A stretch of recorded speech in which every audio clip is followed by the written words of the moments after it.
What is going on, YouTube universe? My name is Trent and welcome to the Hip and Shoulder, the channel where we discuss everything Australian rules football.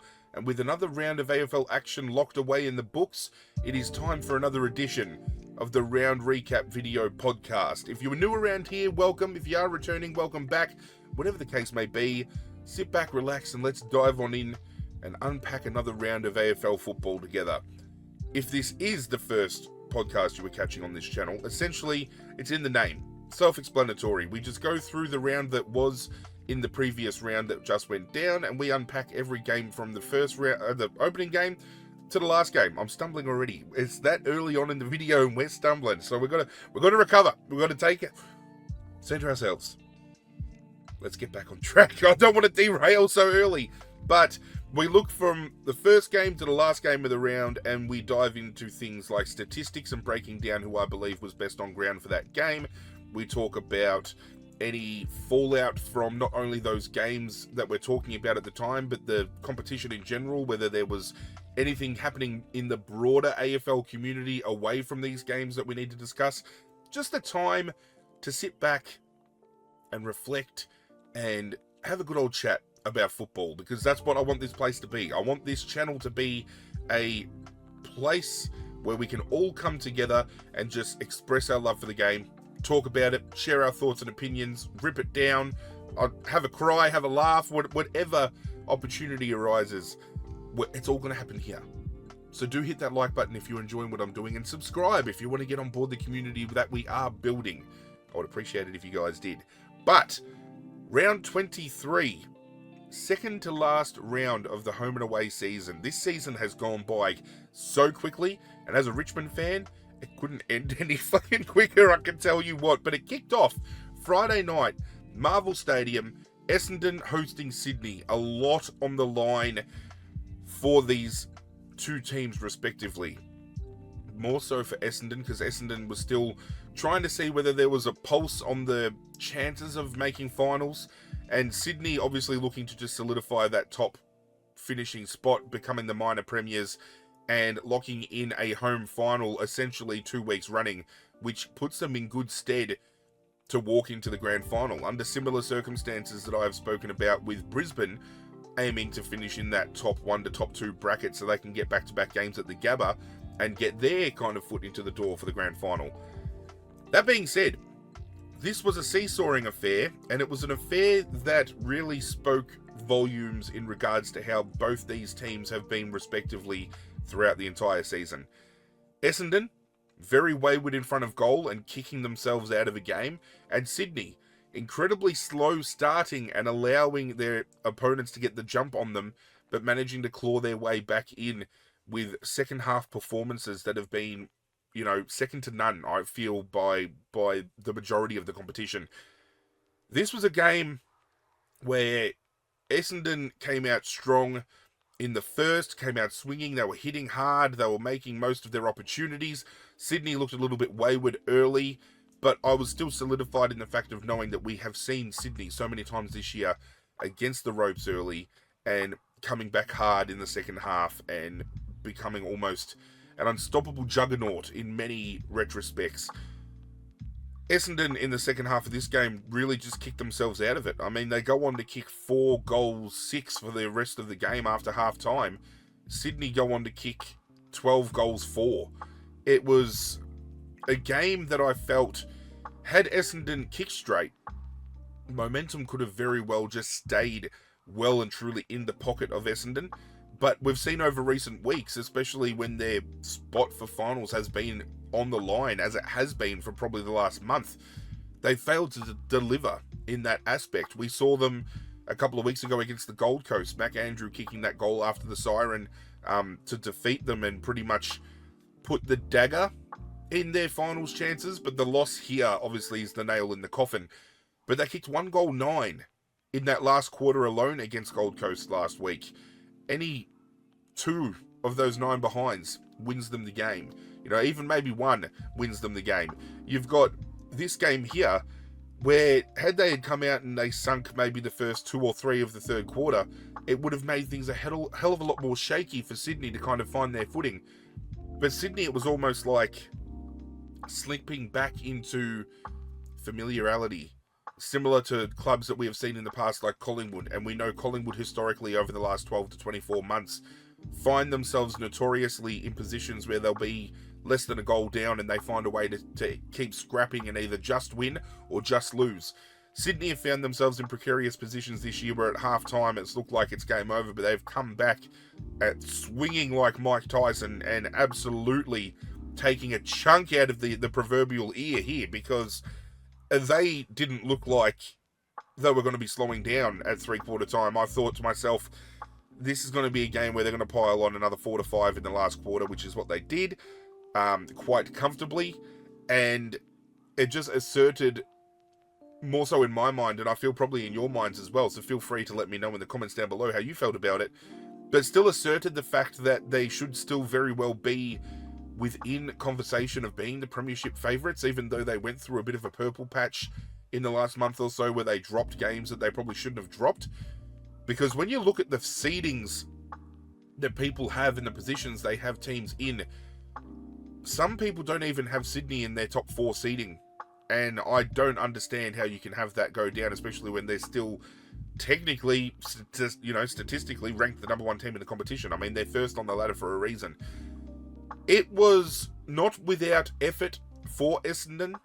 There was great glimpses of the future, I felt, for some of the young Bombers, especially one by the name of Archie Roberts, who played a defensive role and really took opportunity by both hands, grabbed the bull by the horns, to use a metaphor. He was matched up on a young Sydney forward in Caden Cleary, and it's always interesting to see 2 young kids battling it out, because you kind of get a glimpse into what a particular rivalry might look like, 5, 6, 7 years down the track if these players are still playing for their respective teams. And I felt, even though Cleary hit the scoreboard and Cleary was the most likely forward for Sydney throughout most of the game, I felt Archie Roberts had his number more often than not. He looks very defensively sound, this kid, and it's good to see at the back end of the year young kids getting opportunity at some clubs. Obviously Essendon now in a position where they're not going to be playing finals. They're probably more susceptible to rolling the dice and seeing these younger kids play. Injuries and stuff haven't really hit Essendon all too hard, so we've seen probably best 22 for Essendon more often than not. Same with Sydney as well. But seeing some young kids really stand tall and take opportunity was great to see in this game. And on the flip side, for Sydney, Luke Parker comes back in and he just starts winding back the clock and he starts doing Luke Parker things. They were 7 points down in the third quarter, and Luke Parker just takes a great mark outside 50, raises his hand, turns around and says, yep, I'm taking the shot, and goes back and puts it through. And it just reminds us that Sydney have weapons kind of in the wings that we haven't seen released to the fullest of our capacity and to the best of their capability. Probably no fault to his own, given the fact that he was rubbed out for 6 weeks earlier in the year for a hit in the VFL, but it just goes to show that the depth that Sydney have, when we haven't seen players like Callum Mills get that much of a run because of injury. We haven't seen Luke Parker through suspension, through injury. There's now conjecture going around about Luke Parker being open to moving to another club. I believe North Melbourne is another club kind of in the circulation for that. I don't know whether Luke Parker fits the North Melbourne mould, because they're finally, I feel, North Melbourne got their list on track with where they want to be with this rebuild. I don't know whether bringing in a player like Luke Parker would benefit them, because Luke Parker, for the most part, would probably give you 2, maybe 3 years. He'd have to be over 30 by now, surely. So probably a time bomb in essence of age, but of skill and leadership, probably definitely worth pursuing. But I think he'd probably land better at a club where the premiership window is not just ajar, but it's wide open. It's propped open. No injuries out of this game to report. Substitutions were both tactical, both coming in the fourth quarter. 37,500 at Marvel Stadium. Decent turnout.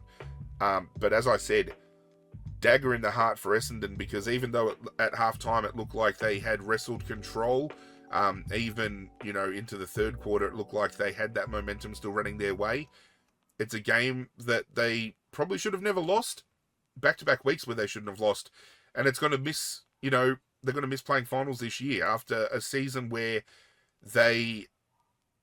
some people are going to think I'm being a little bit bullish here, but a season where they have been given a fixture where they have barely left Melbourne in the last 2 to 3 months, that they have picked up a lot of their wins against bottom teams in the competition, bottom 5, bottom 6, still poses a question whether or not Essendon are good enough against the better teams, and it's probably something that they're going to have to assess over the preseason heading into 2025.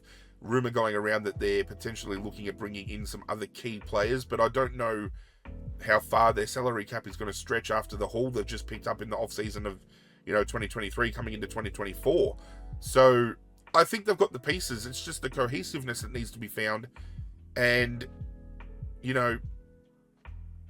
Brad Scott can only be throwing around excuses for so long. Just my opinion. Looking at the individual player breakdown for this game and trying to determine who the best on ground was, I wrestled a bit internally. Now, for those of you that have caught this video podcast before, you'll understand what this kind of segment of the video is. For those who haven't, this is where I go through a statistical breakdown of each player's individual performances and try to institute a 3-2-1 vote system very similar to the AFL Brownlow count, where I have set up a little MVP award for the Hip and Shoulder channel, so we can determine each year who I personally think was the best and fairest player of the season. Not at all going to line up with Brownlow votes, and I have kind of looked at the Brownlow predictor and ran it against my votes currently, and I'm probably a ways off. I will say, before we get to the end of this video, I have gone back and adjusted some of the votes from round 1 up until now, because over recent weeks I've been saying that I robbed Patrick Cripps early, and going back over it, I think I did. So I think some blue baggers will be pleasantly surprised when you see my top 10 come the end of the video and see that I've corrected some things that needed correcting.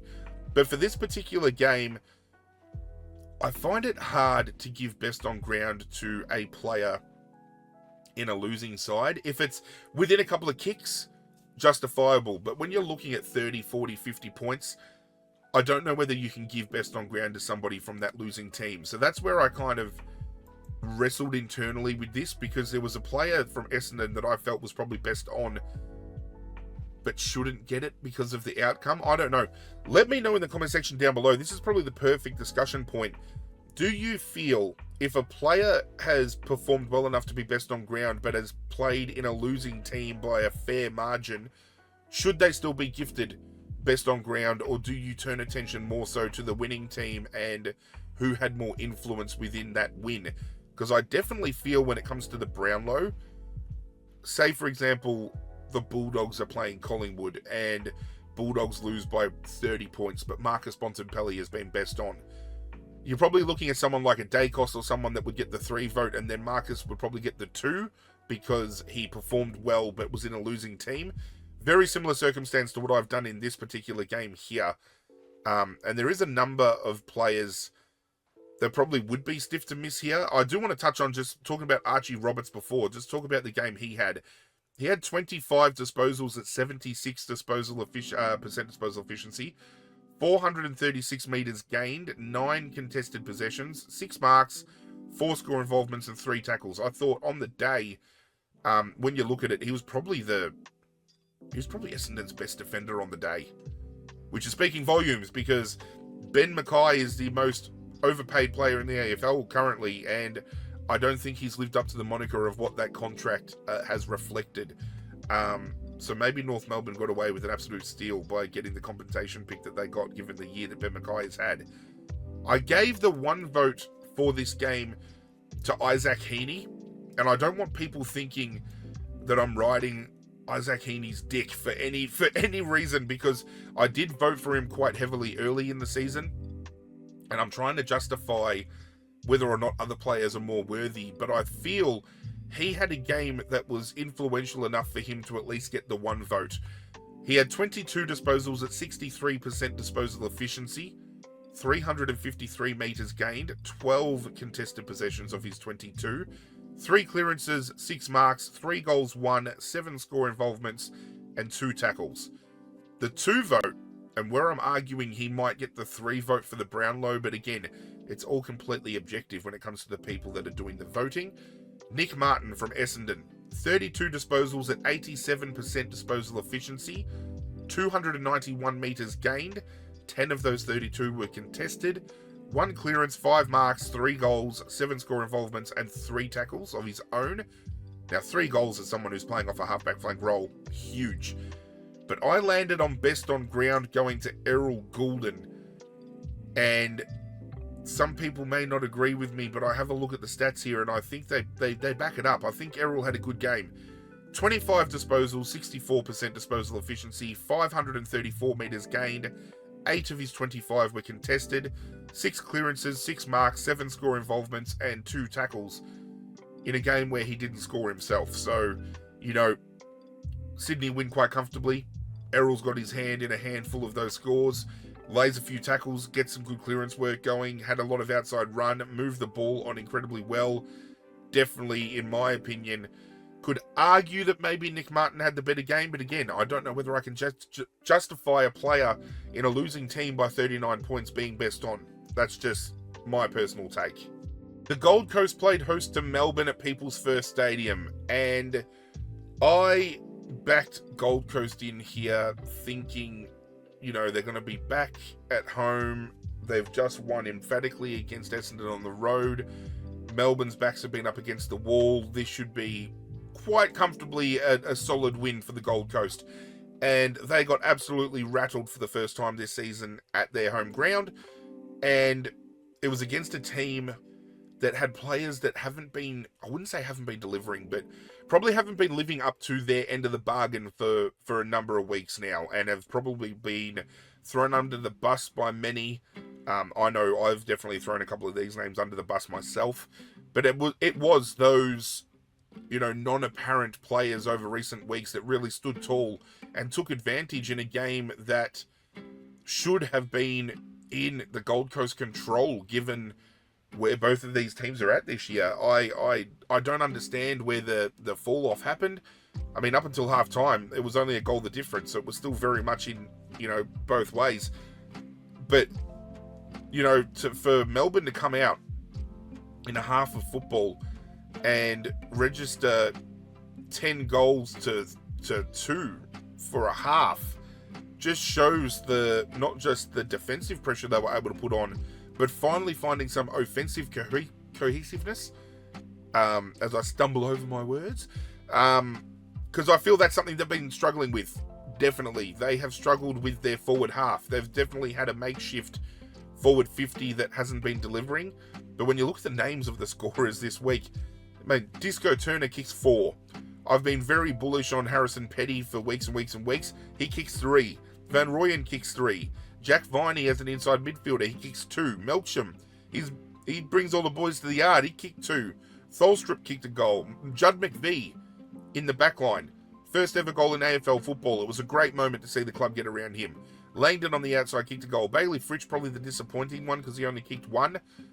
Don't know what's going on with his consistency, but they definitely got to work on him on the preseason, I feel, because so many people were talking about it earlier in the year that Bailey Fritsch has a Coleman in him, and he's begging to break a game open where he'll kick 8 to 10 goals. I'm still yet to be convinced. On him.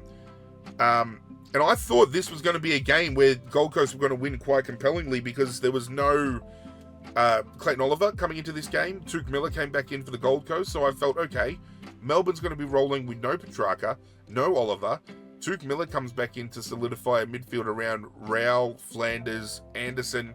This is going to be a whitewash, and it wasn't. It was far from it. It was a very lackluster performance from the Gold Coast, and this is two teams that have nothing to play for, really, because they've just fallen short of the margin of making finals. Gold Coast still winning against Essendon last week was emphatic for them, but still in the grander scheme of them moving on and doing damage, kind of really wasn't in the realm of possibility. And all these teams can really do now that are outside of the fight for that top 8 shuffle is upset the balance and dictate how certain outcomes can go when shaping that top 8 and even top 4 still to this point. And there were some moments later on within the round that kind of dictated that kind of story. 13,000 at People's First, you're never going to get a big crowd out there, but I would start questioning why Melbourne have been having very poor outcomes recently. I'm still pissed off beyond belief that Richmond got dragged by every media outlet, by every media expert when we played GWS and we only had 19,000 rock up. Melbourne have been having 16, 17,000 rock up for weeks now to MCG-based games in decent time slots against decent opposition and have not been having as big a numbers as what Richmond have. I don't understand why there could be conjecture and headlines made out of one club and steered away from another. I definitely feel bias in that retrospect when it comes to media input, output, whatever bullshit they want to roll with. But Gold Coast, yeah, I don't know what happened here. It was just, I'm still speechless. I still am. This is a club that has been so dominant at People's First that I thought it was just going to be locked up easy, and Melbourne got it done quite easily. Tom Sparrow, the only injury out of this game, he did an ankle injury, which saw Jake Melksham come into the game during the second quarter. And nothing else to report out of that. No other injuries, no, suspensions or anything of note. So we're just going to dive straight on in and discuss my votes for this game. And I wrestled with some, but I've landed on others. And I don't know. We'll discuss some that I think are probably stiff to miss, and we'll go from there. For the Gold Coast, even though they were in a losing affair, Noah Anderson, 33 disposals at 66%, 722 metres gained. 11 of those 33 were contested. 5 clearances, 8 marks, 1 behind, 5 score involvements and 3 tackles. Trent Rivers for Melbourne has had a breakout year. I think he's been Melbourne's most improved this season. 30 disposals at 66%, 434 metres gained, 9 of those 30 were contested, 2 marks, 7 score involvements and 2 tackles. And yeah, that's probably about it, because the players I'm about to name are the ones that have landed into the votes. The one vote I did give to Sam Flanders. I thought he was very influential for Gold Coast when they were still in the hunt. 28 disposals at 71% disposal efficiency, 395 metres gained, 7 of those 28 were contested, 4 clearances, 5 marks, 2 goals, and 11 score involvements. The 2 vote I gave to Ed Langdon. 37 disposals at 73% disposal efficiency, 592 metres gained, with 9 of his 37 being contested, 3 clearances, 10 marks, 1 goal, 1, 8 score involvements, and 2 tackles. And best on ground, I landed with Jack Viney. 30 disposals, 76% disposal efficiency, 379 metres gained, 13 of his 30 were contested, 9 clearances, 5 marks, 2 goals, 1, 10 score involvements, and 10 tackles. And to even further solidify that great performance, he has recently come out during the week stating that he is going to shake off the idea of potentially being traded to North Melbourne and has re-signed with Jack Viney. The big talking point is still about Christian Petrarca and his apparent want to leave the club. Where will he land? I don't know. I floated the idea on social media that maybe Richmond would be a good landing spot for him because we're going to have a slew of first round picks. But given his age, I don't know whether he's going to want to hang around for a rebuild. He does strike me as a player that would rather hang around for a rebuild and help a rebuild than stay at a club that does have apparent culture issues. And I don't think he's going to be the only Melbourne player to leave as well, because Alex Neil-Bullen has floated the idea that he wants to go to South Australia.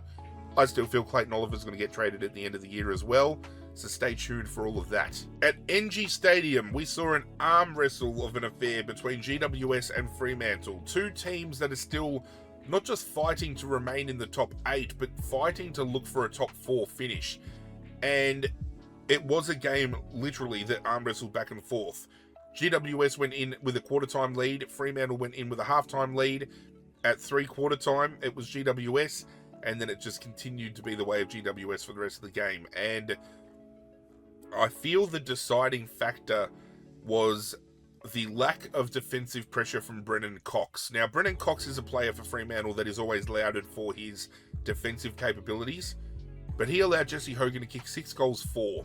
Could have very well easily kicked 8 or 9, and that's huge. In a game where you're fighting for finals contention, you're fighting for a top 4 finish, and you've lost a game off of fucking Jesse Hogan's own boot, essentially, and now you're sitting in 9th spot, hoping that not only a win, but other outcomes fall your way to play finals.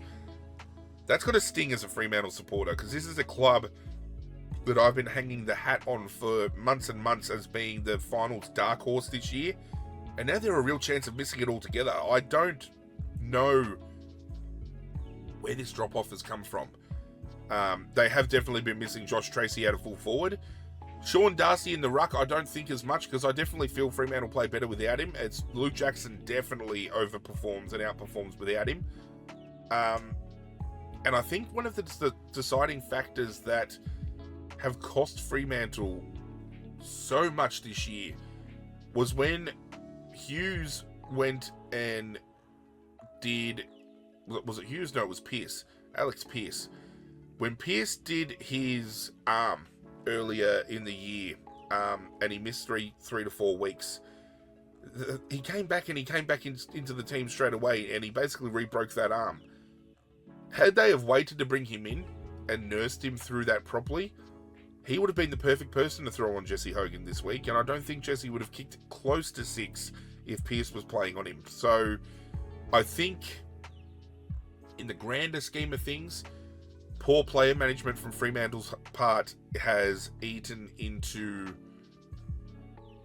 their demise over the last month or so. Definitely. And GWS just doing the opposite. They had a very strong start to the year. They had a purple patch where everyone probably written them off. And they're now back within, top 4 contention. Could they be the team that do damage come finals? Is this their year? Have they finally got the pieces in place that they were missing in 2019 to pick up their first premiership flag? As a neutral, I would love to see it. I really would. Nothing to talk about in this game outside of things like injury or reports or anything like that. Some players definitely rising to the occasion more than others, and we're going to discuss that momentarily when it does come to discussing the individual performances. But I will give note to young Reedy, who played his first game for Fremantle this last weekend. He's been doing really well in the waffle and finally got opportunity to come out and play. Now, he only had 6 disposals, but he ran at 100%. 3 of those 6 were contested. Most of them were handballs, as you would expect from a lumbering ruckman. He did have 31 hitouts, which was double that of what Luke Jackson had, and having Liam Reedy in the team allowed Luke Jackson to go forward and be more prominent in the forward line. I'd rather see him as the ruckman and maybe a Reedy or a Darcy being that forward type, but each to their own. Laid a couple of tackles as well, Reedy, so Reedy was good. Considering he had 31 and Briggs had 45, and Briggs had 12 disposals at 58%, I think Reedy did really well in his debut game. But where I landed for the 3-2-1, some people might find it a little bit touch and go. I did overlook some players who again have had some great games. I mean, Lockie Whitfield, 27 disposals at 74%, 428 metres gained, 11 marks, 5 score involvements, 3 tackles. Finn Callahan was a surprising one because only had the 1 clearance, didn't lay a tackle, but still racked up 25. So he found a lot of the ball. The 3 I fell on, I think, were probably the 3 best on overall. So don't be surprised come Brownlow time if these 3 players aren't the names thrown up for the votes. See, this is a tough one because I should I? Yeah, I'm gonna do a live. I'm gonna do another live pivot. Oh no, do I? Don't I? I don't know, because this was a close game, and fuck, I'm gonna get dragged for this. I don't have Jesse Hogan in the votes this week, even though he kicked 6. But I don't think you can discredit the 3 that I'm voting for. So, again, contentious, but this is how I landed on the votes. Feel free to tell me if I'm incorrect. 1 vote, I landed on Andrew Brayshaw from Fremantle. 41 disposals, 63% disposal efficiency, 487 metres gained. 21 of his 41 were contested. 9 clearances, 3 marks, 7 score involvements, and 4 tackles. The 2 vote, I'm giving to Tom Green. 40 disposals, 75% disposal efficiency, 434 metres gained. 23 of his 40 were contested. 13 clearances, 3 marks, 9 score involvements, and 5 tackles. And best on ground for me was Brent Daniels.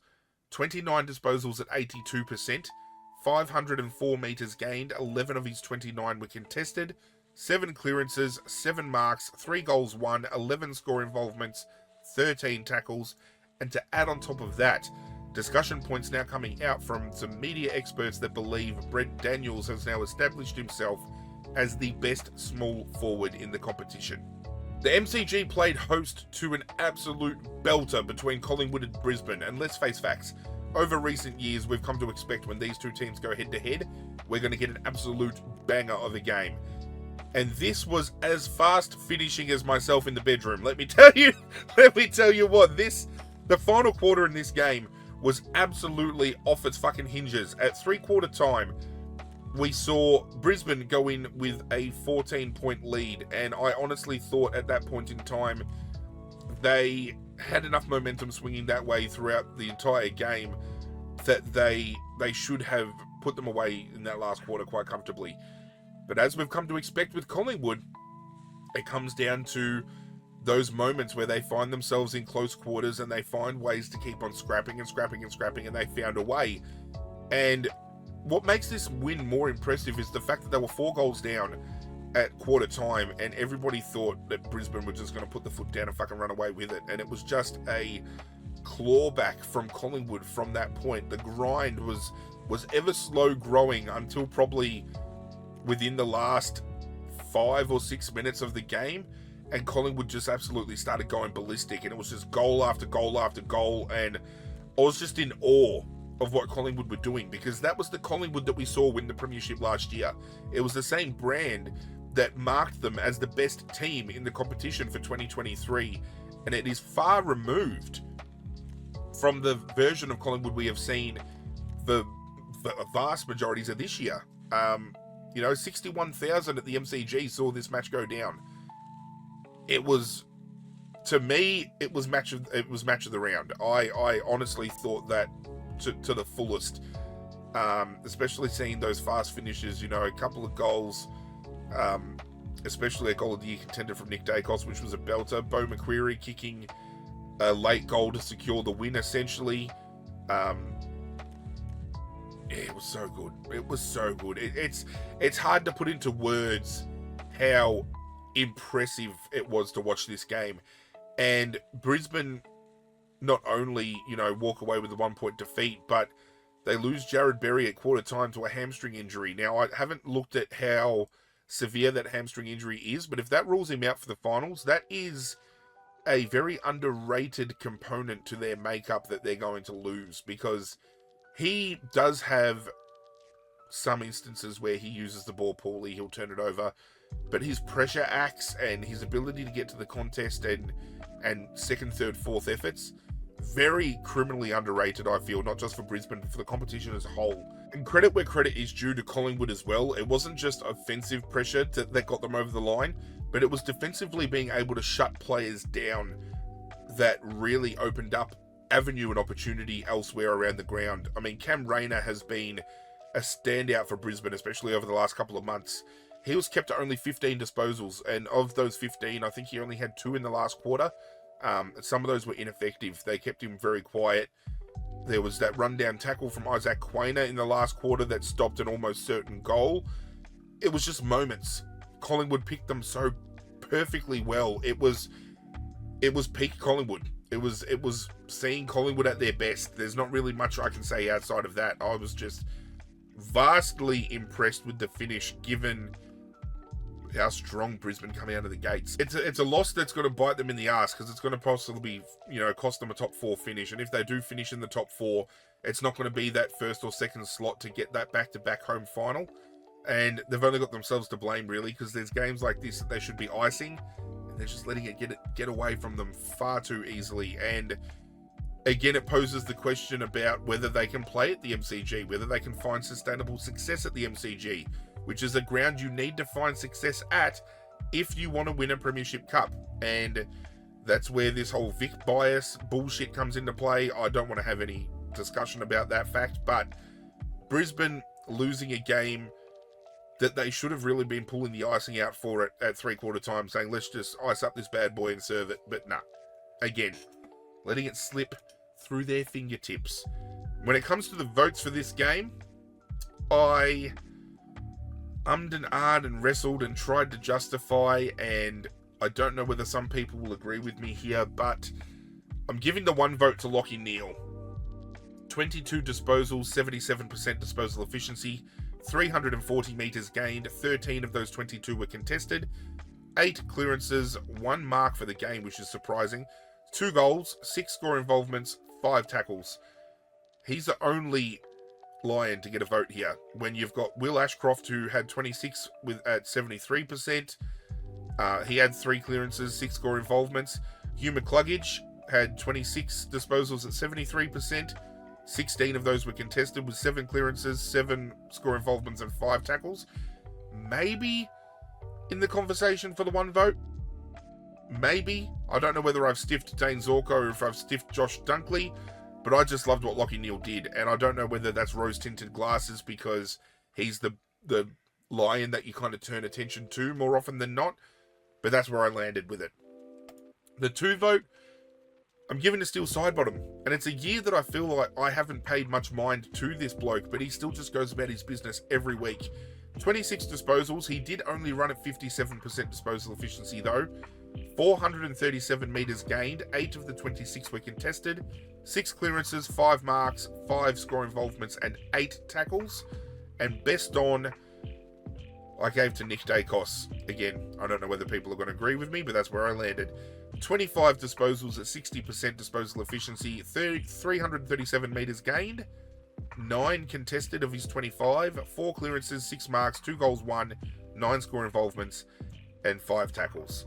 Port Adelaide hosted Adelaide in a South Australian showdown, which sees Port Adelaide's win lock them into the top 4, but it has come at the behest of losing one of their best players, arguably their best defender in Dan Houston. If you didn't see the game, you would have at least, I think, seen it in the media following the game, because it has been posted everywhere. But Isaac Rankin, eyes for the football, goes to contest a fly ball. Dan Houston comes in, hits him with the hip and shoulder, knocked out before he hits the ground, and we know how that's going to look. It went to the tribunal. 5 weeks is what he was given. He was unsuccessful in overturning that initial bid. Port Adelaide are going to be going back to try to overturn that. I don't know whether they're trying to lessen the blow with the amount of games he copped, or whether they're trying to have the whole 5 overturned. I don't think he's going to get it overturned. He'll be lucky if they downgrade it. But that now means Dan Houston misses the duration of the final series, including a grand final, and with all the chatter about him potentially wanting to come back to a Melbourne-based team next year, could have been the last time Port Adelaide fans see him pulling on the Port Adelaide jumper. Huge news if that is the case. But this was a game, again, 3/4 time, 2 points in it, and Adelaide just failing to rise to the occasion in a year where some weeks they overperform, some weeks they underperform, and are left in AFL purgatory, for lack of a better word, with where they should be at.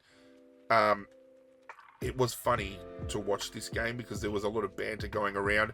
Josh Rochelle kicks a goal, and his celebration is one of the funniest fucking things I've ever seen in my life. But he essentially runs to the boundary line in front of a slew of Port Adelaide players, grins, and points at his teeth because he made a comment on a podcast earlier in the week that Port Adelaide fans don't have teeth. So yeah, it was comical, but he's been dragged for it so hard. Media experts dragging him.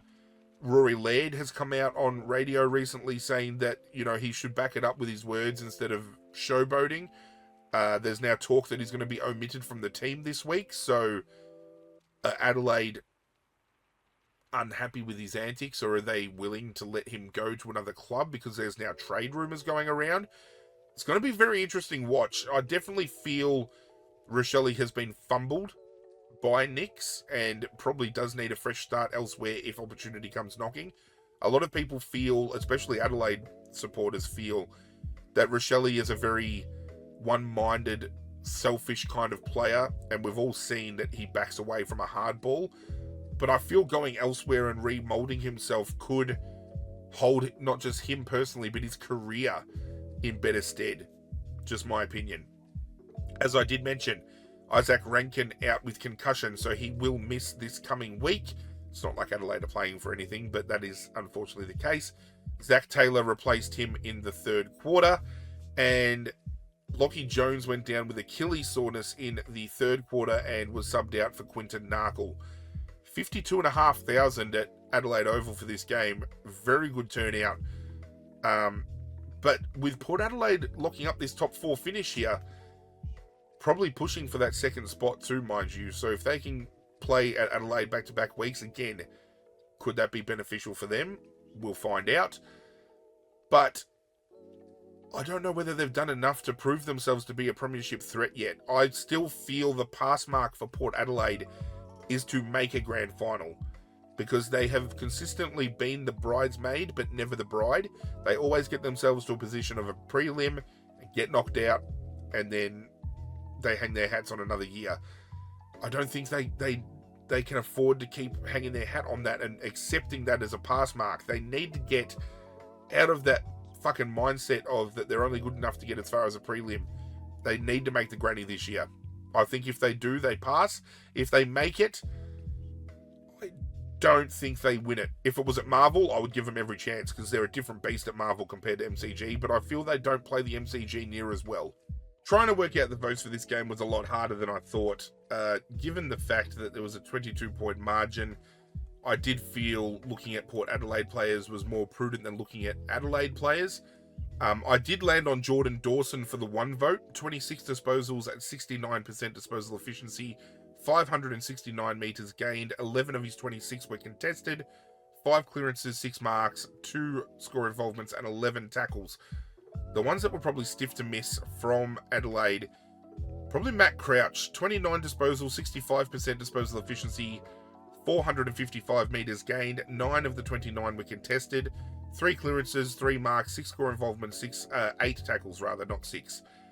He and his ability to bring his teammates into the game, and I said it in last week's podcast, make players like Dawson, Laird, Berry, Keys, Saligo, Rankin much better when they get distribution from this bloke so incredibly well.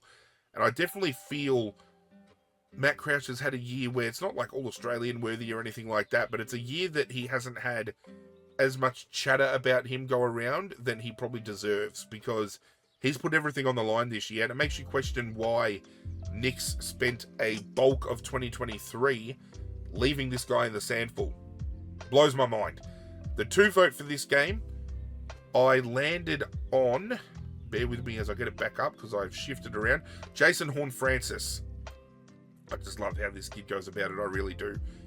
23 disposals, 56% disposal efficiency, does need to clean that up. 393 metres gained, 10 of his 23 were contested, 8 clearances, 7 marks, 2 goals, 7 score involvement, 6 tackles. Now, he edges out Connor Rosie's 28 disposals, 9 clearances, 5 score involvements, 5 tackles, only because he managed to hit the scoreboard as well. Otherwise, I probably would have had Rosie in the mix there. But best on, without a shadow of a doubt, and almost, by 13 disposals clear of the next best. was Zach Butters. 42 disposals, 61% disposal efficiency, 748 metres gained, 20 of the 42 were contested, 10 clearances, 4 marks, 1 goal, 10 score involvements, and 5 tackles. There were 2 what the fuck moments that really caught myself off guard, and probably the AFL community off guard as a collective over this particular weekend. The first of which came from this game here, St Kilda versus Geelong at Marvel Stadium. Now, St Kilda don't manage to register a goal in the first quarter. 3 behinds to 3 goals 2. At half time, the score line was 3 goals 6 to 9 goals 3. And it was 6 goals the way of Geelong, and I remember going to sleep at half time thinking to myself, this game's done and dusted, I'm not going to even bother. I woke up the next morning to see the scoreline and thought someone was having a fucking laugh, and it was April Fool's or something, because to see that Geelong only kicked 5 goals for the rest of the game after such a dominant first half, and St Kilda come out after half time to rally 13 goals of their own. Where the fuck has that effort been, St Kilda? Like, where the fuck did that come from? And the drop-off from Geelong is incredibly alarming, and this comes off of a game where St Kilda lose Bradley Hill to a back injury and Caminiti to a shoulder, of which Hill was replaced in the 4th quarter by Hugo Garcia, and then that shoulder injury from Caminiti happened later in the game. I don't understand. This is a club in Geelong that are pushing for not only top 8 but top 4. They're wanting to have another premiership run.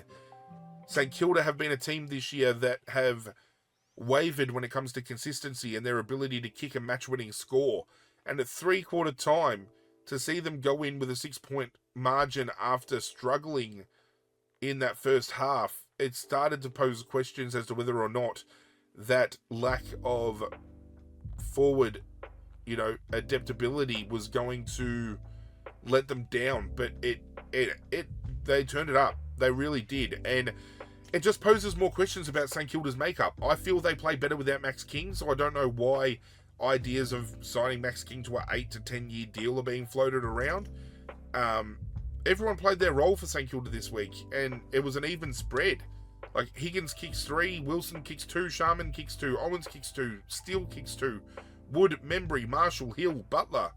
They all get involved. Similar with Geelong. Outside of Cameron kicking 3 and Stengel and Manor both kicking 2, Rowan, Neal, Nevitt, Henry, Dempsey, Dangerfield, Stanley all had individual players live up to moments, but St Kilda just went to a whole new other gear, and Geelong didn't turn up. I don't know whether Geelong just packed up their shit and fucking went down the highway at half time. This outcome took my breath away. I remember just sitting down to have a coffee the next morning and seeing the outcome, and I thought, what the fuck has happened? Like, it was some Twilight Zone type shit. I'm just going to jump straight into the 3-2-1 for this game because, as I said, I'm still lost for words with the turnaround. I don't know whether it's attributed to St Kilda needing to be applauded. I don't know whether it's attributed to Geelong's defensive structures falling short. But something fucking happened and something needs to be spoken about. But for the 3 I've given, I did land on 3 St Kilda players. That's probably a little bit stiff to some, and I think the one that is probably stiff the most to is going to be Jack Bowes from Geelong. Or Bowes, if you want to go down. I don't know. Jack is his name, alright? 31 disposals, 58% disposal efficiency, 782 metres gained. 9 of the 31 were contested. 4 clearances, 4 marks, 5 score involvements, 3 tackles. Was the number 1 rated player on field for disposals for the game. However, here's the 3 I landed on. Let's discuss this. The 1 vote I am giving to Rowan Marshall, the ruckman. He has had a year that I feel should have him in All-Australian conversations, and people seem to laugh that off when I bring it to their attention. But when you have a look at the statistical breakdown of what this man has achieved this year, I don't know whether you can question his ability and the way he has played and how he's kind of portrayed himself every week, because I definitely feel him and a handful of other ruckmen are redefining what it means to be a ruckman, and I have coined that over the past couple of podcasts I've done. But Marshall had 28 disposals, second most amount of disposals on the ground, mind you, for 60% disposal efficiency, 541 metres gained, 17 of his 28 were contested, 19 of those 28 were kicks as well, so not handballing as much as he should and normally would on a week-to-week basis. He had 21 hitouts, 10 clearances of his own, 7 marks, 1 goal, 6 score involvements, and 3 tackles. I just love when ruckmen reinvent the wheel and being able to win their own ball, lay big tackles in contests, be directly involved in scores while kicking scores yourself. It is so impressive to watch. The 2 vote I'm giving to another player who I feel is criminally underrated, and a lot of people were giving votes for their respective MVP awards and Brownlow trackers and that kind of stuff, and missed this player, and a lot of people have been expressing their disgust, and I'm not going to miss it.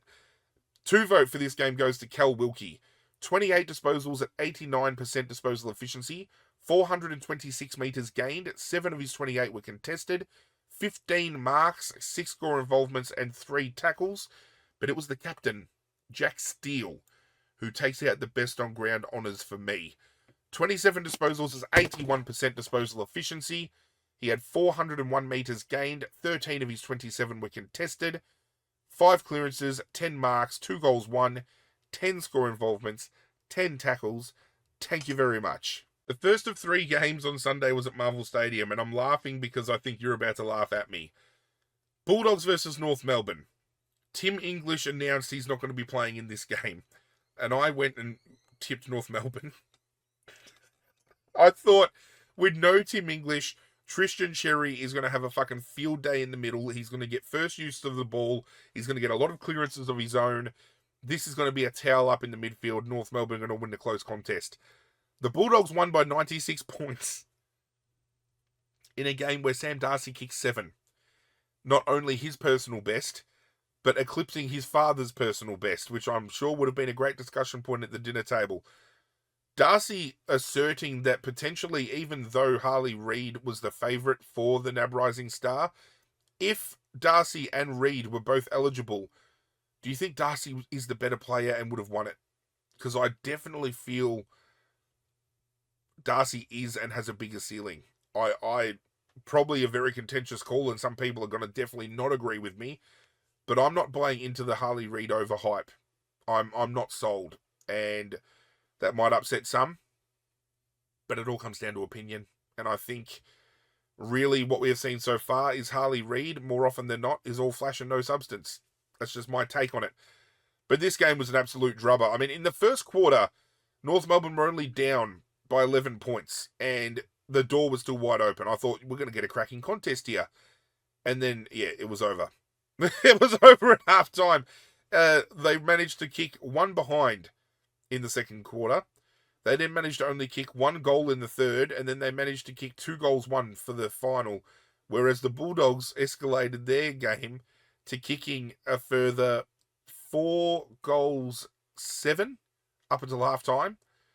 Then took that to 7 goals, 5 for 3-quarter time, and then took that to 4 goals, 3.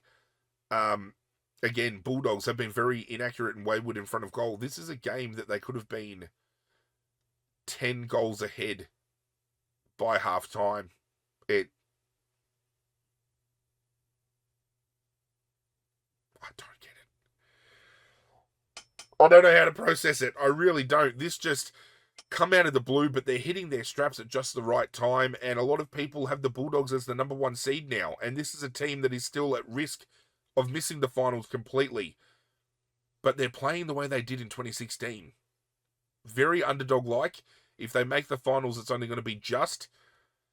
Could they pull it off again? I don't know. Injury-wise, Charlie Comben out with concussion. Bergman out with concussion. Miller Bergman came in to replace Charlie Comben. I don't know whether that's the same Bergman that went down, because I know there's a couple of Bergmans in the comp, but is that Miller Bergman that come on as a concussion protocol replacement and then got concussed himself? If that's the case, that's fucked. But Riley West Tactical sub in the third for Jack Macrae. Jack Macrae's not going to be at the Bulldogs next year. I don't see how Macrae, Caleb Daniel, Riley Sanders, all these players end up recommitting to Western Bulldogs. They need to go to other clubs that are going to provide them opportunity, other clubs that are going to give them the support they need, and give them the respect they deserve, because Bevo is doing something else this fucking year. I'm telling you right now, they might be winning on field. I don't know whether those wins are going to be enough to stem what I feel is a very big disconnect between coach and playing staff. Going to be a very interesting watch in the off-season, but I think there's definitely going to be a few players turning around and saying, I would like a trade, please, and they've only got themselves to blame. The Bulldogs, they really do. No Harry Sheezel in this game as well for North Melbourne, but is Harry Sheezel worth a 96-point turnaround? I don't think he is. He's a great player, but I don't think he stems the flow by that margin at all. And as you could probably imagine, given the fact that they've won by almost 100 points, the votes this week are going all the way of the Bulldogs. And this brings up a contentious talking point that we spoke about earlier, whether or not players are only getting votes because of their name, or whether they should get votes in games where they've lost. I felt a lot of people were throwing Marcus Bontempelli's name around as one of the best on the weekend, only because his name is Marcus Bontempelli. However, I definitely feel he was amongst the mix, and I did vote for him. However, the one vote I gave to Adam Treloar. 33 disposals, 75% disposal efficiency, 289 metres gained, 10 of his 33 were contested, 3 clearances, 5 marks, 7 score involvements, 7 tackles. The 2 vote, I am throwing the way of Marcus Bontempelli. He had 29 disposals at 82% disposal efficiency, 372 metres gained, 14 of his 29 were contested, 6 clearances, 8 marks, 2 behinds, 11 score involvements and 5 tackles, with the best on ground honours being given to Sam Darcy. I can't go past 7 goals at all. 20 disposals, 70% disposal efficiency, 303 metres gained, 11 of his 20 were contested. He had 5 hitouts, 1 clearance, 9 marks, 7 goals won, 15 score involvements, and 2 tackles. So not only did he kick 7 himself, but he went and set up or had direct hand in 8 other scoring opportunities that the Bulldogs had. This kid is a freak, and he has potential to be one of the best forwards of the comp. Could very well turn into one of the best forward ruck duo in the comp. He just really came into his own in this game, and it showed how scary he could be if work is put into him. And if he has a big preseason where he can put some bulk on, holy fuck is he going to be scary next year. Hawthorn versus Richmond at the MCG. Richmond kicked the first goal via the way of Ryan Mansell, and I'm up and about getting excited. The ball movement was great. I then blinked and we were down by 7 goals. I don't know how the fuck that happened. It just came out of nowhere. It was a tsunami and it hit hard. I'm still a little bit wet, and not in the good way and not in the good places. It was a drubbing that I did not like. And while I thought in the second term Richmond wrestled things back into their perspective, they were still, 6 goals down at the half break, and 3/4 time we kind of clawed that back a bit. And even though the scoreboard was against us, I felt Richmond showed a better second and third quarter performance collectively. Just fucking sucks that these last quarter fade outs are killing us. They really are. We kick 2 goals 2 for the rest of the game. We allow them to kick 4 goals 6. In the second half alone, they go on to kick themselves 7 goals, and we only managed to kick 4. They went on to kick 9 behinds as well. If they were accurate, this would have been so bad. It's incredibly frustrating, and I don't know what to put it down for Richmond, because I know with the injuries we've had, we can't blame young kids from fading out with lack of experience, lack of endurance. But I just don't understand. The fade off was way too small. Way too big. I'm stumbling. I fucking hate it. Just put me out of my misery, please. I mean, the only thing I've been clinging on to the last couple of weeks is the fact that we're finishing last. We're getting the number 1 pick in the draft. but it's so hard to watch. And I watched this entire game, let me tell you. I find it incredibly hard to walk away from a Richmond game, even if we're getting belted. And this is a game I probably could have and should have walked away from. It just frustrates me that so many are just wanting to walk away when we've hit rock bottom. You know, Nathan Broad has shown loyalty and saying he's wanting to commit to the rebuild, which I love. We've had a huge few re-signings over recent days. Blake Caracella is leaving Essendon and coming back to Richmond as a assistant coach. Jared Rivers, ex-Melbourne player, could potentially be joining Richmond as a assistant coach as well. Dylan Grimes has announced his retirement. Marlon Pickett only today, only an hour or so before recording this video, announced his retirement. I'm banking on Camden McIntosh to either be delisted or he'll announce his retirement. The Crayfish and Sam Naismith, the ACLs have become too much. He's retiring as well. That's without all this talk about Shea Bolton going to Fremantle, Baker going to Fremantle, Rioli going to the Gold Coast. Ugh. It's going to be so tough to watch this off-season. I'm just hoping it's all for naught. Well, not all for naught. You know what I mean? I'm hoping this isn't just a big slap in the face and we get this rebuild right. That's all I'm trying to say. For Hawthorn, it was just as clinical as you get. They're playing finals this year, and I think that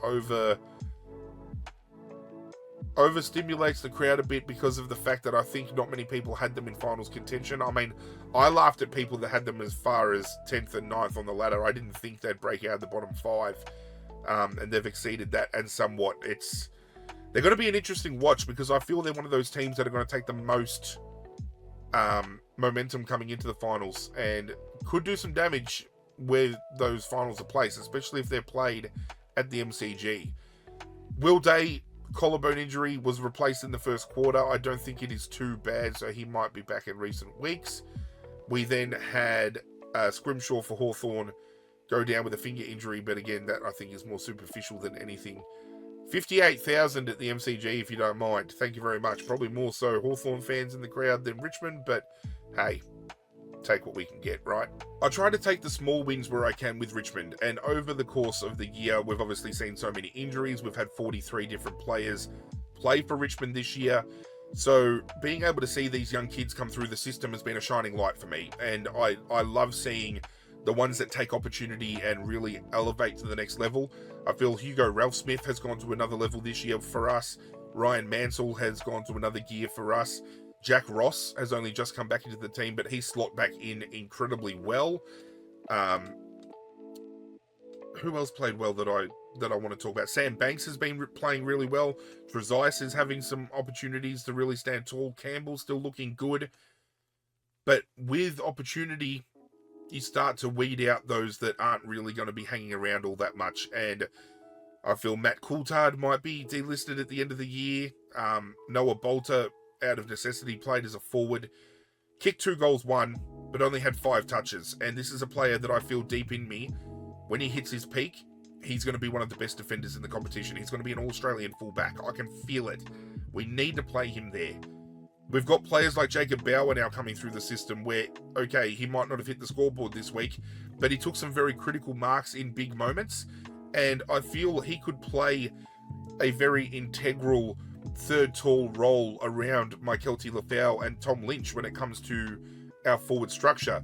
Jacob Blight gets back into the team and he takes 8 grabs defensively, 359 metres gained, has 12 touches, runs at 75%. So these players are getting opportunity and we're really seeing that Richmond have a core we can build around. Just whether or not these players that are getting, shipped out and the trades and, the trades we may make or the draft picks we pick up are going to be good enough over the next couple of years to really push us back up the ladder when our time comes. The one thing I'll note that I was happy about with this game was I've been saying, after being very critical of people that have been negative on Jacob Hopper, Jacob Hopper and Tim Taranto, I've now come to the conclusion and agree with, cannot coexist in the same midfield core. They can play in the midfield for Richmond, but you can't have a midfield 3 where it's, say, Prestia, Taranto, and Hopper. They play the same role. They play the same way. we can't have two same role-playing mids that are so fucking slow running together. And when the game started, Tim Taranto's gone forward, Hopper's in the middle, and we've got some midfield rotation going on here. And I thought, hang on, this is great. This is what we need. This is what I want to see Adam Uze persist with moving forward.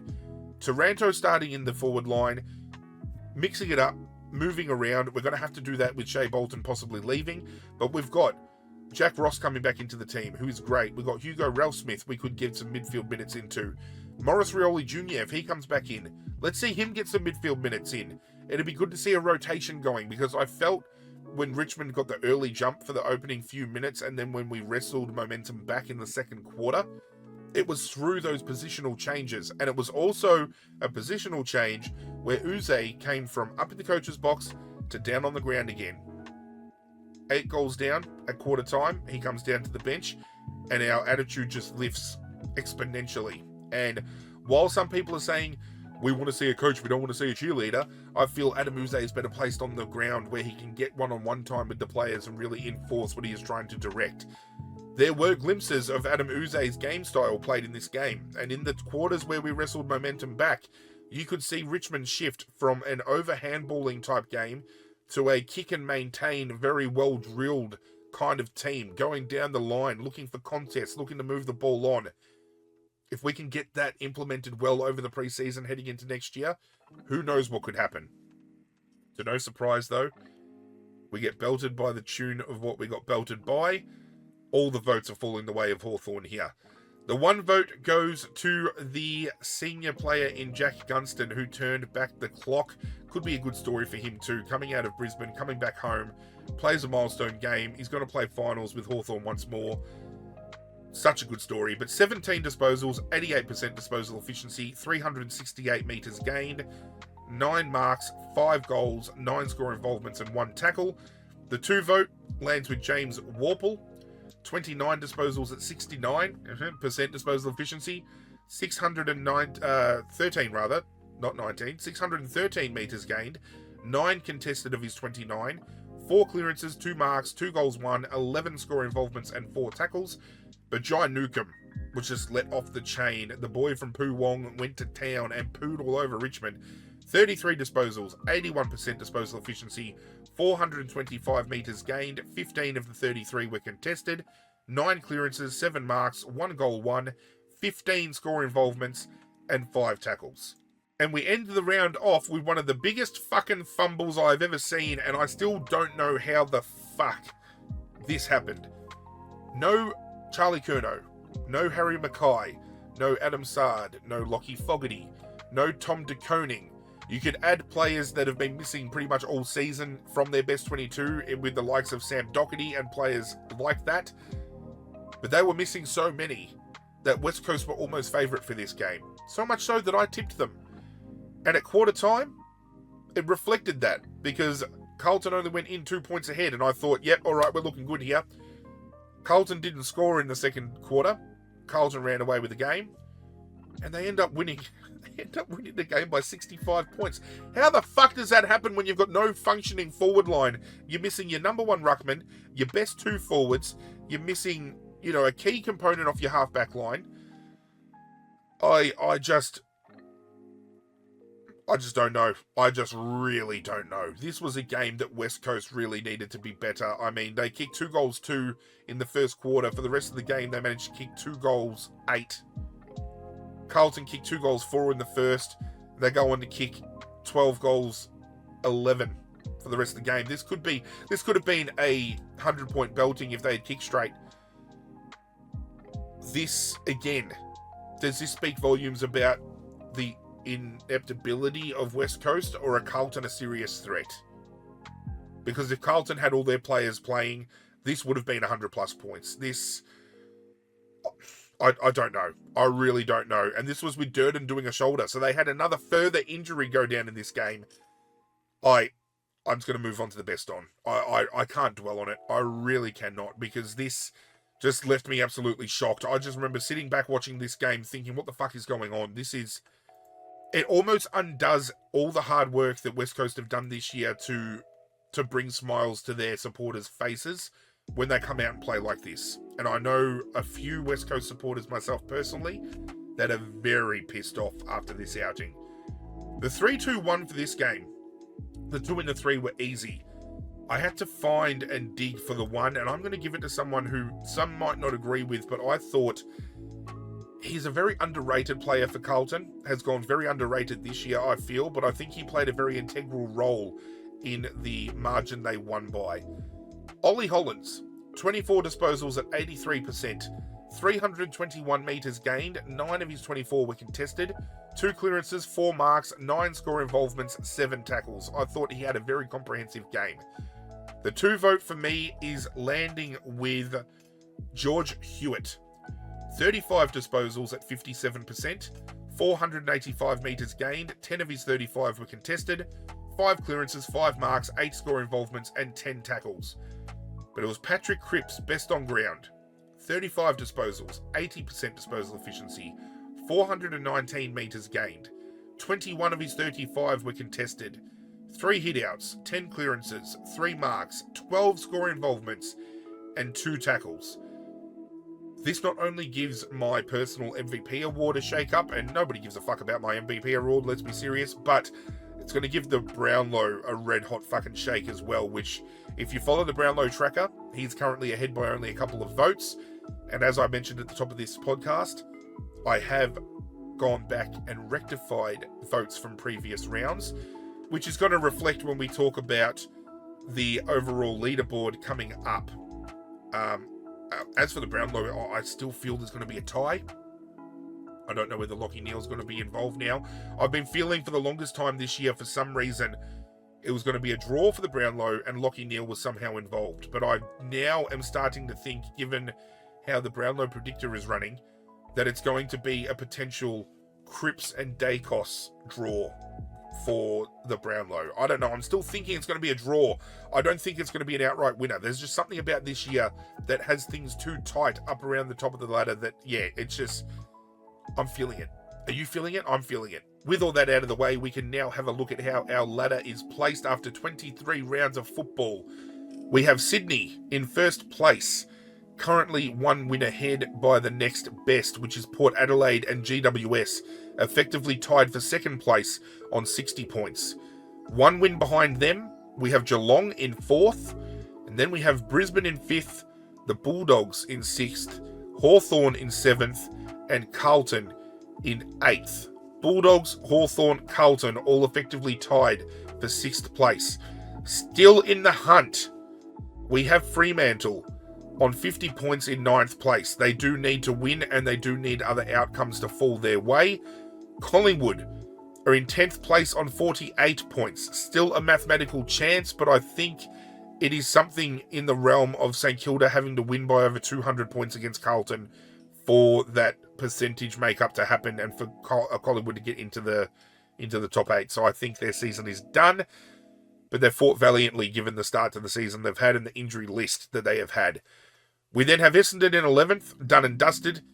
Melbourne in 12th, St Kilda in 13th, Gold Coast in 14th, and our bottom 4 is Adelaide, West Coast, North Melbourne, and Richmond. With the round officially recapped, there is only one thing for us to do before bringing this video to a close, and that is to turn our attention to how my MVP award for the 2024 season is shaping up by having a look at our current top 10 with only 1 round to go.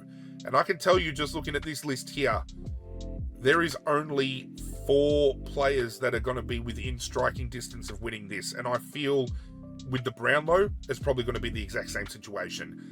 It's going to be a close hunt on the run home.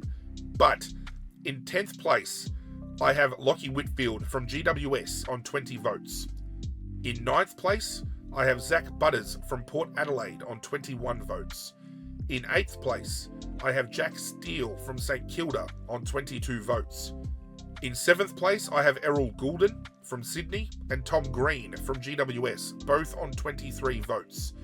And in 6th place, I have Marcus Bontempelli and Adam Treloar, both on 26 votes. And this is where a lot of people are talking about Marcus Bontempelli winning the Brownlow this year. I feel Adam Treloar, Ed Richards, Tom Liberatore, he's had way too much competition for votes, and I think it's going to cost him. As for the top 5, I have Lachie Neale from Brisbane in 5th place on 30 votes. In 4th place, I have Caleb Sarong from Fremantle on 31 votes. In 3rd place, I have Nick Dacos from Collingwood on 33 votes. In 2nd place, I have Zach Merritt from Essendon, and after reconfiguration and reconsideration, I've got Patrick Cripps from Carlton, both on 34 votes. And leading the charge after gaining a vote this week in his game, Isaac Heaney from Sydney in 1st place on 35 votes. And as you can see, 35 votes being the winning margin currently. The only people in striking distance would be those placed on 34, Zach Merritt and Patrick Cripps, and Nick Dacos on 33. Dacos needs to have a perfect round and hope Isaac Heaney doesn't poll a vote. Very similar circumstances to Patrick Cripps and Zach Merritt. It's going to be a close finish. Can only hope the Brownlow's going to be a close finish like that too, because I really like when the heat gets turned up and we have some close contests in that kind of retrospect. But that is it for today's video. Thank you for bearing with me, and do hope you guys enjoyed what I do. It does take a fair bit to kind of sit back and compile all of this and get all of this ready for you guys at home. So I do appreciate immensely when you guys turn out to watch what I do throw out onto YouTube. Do continue to hit a like. I'd appreciate it if you did. Tells YouTube I'm doing something right around here. And let's face it, if they're not told, then they're not going to be able to push me in the right direction. So hey, hit like, subscribe, get me pushed, people. Fucking push me. But that's it from me, guys. I'm out of here. And as always, I will catch you guys next time.